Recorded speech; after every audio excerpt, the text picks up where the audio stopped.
Welcome to the Salmon Runs YouTube. Enjoy the video. You begin by confirming you have an Azure subscription and owner or contributor access, because permissions control mode changes. Once validated, locate the Latch resource in the Azure portal or use as CLI to query it.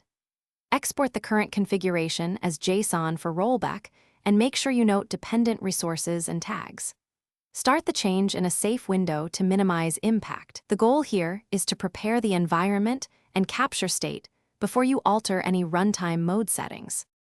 You now perform the actual mode switch by updating the resource.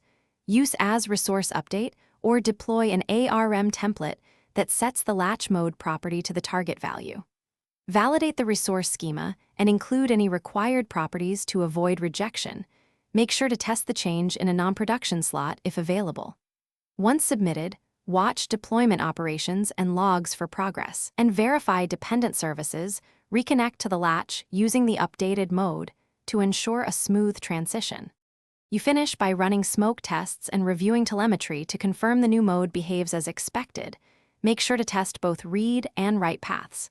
If something goes wrong, revert using the exported JSON backup within your rollback window to restore the prior mode. If access or enforcement issues persist, check role assignments, network security rules, and any conditional policies. These are the usual culprits. When stuck, reproduce the failure in a debug environment and capture logs to pinpoint misconfiguration. Thanks for watching. Consider subscribing if we helped you.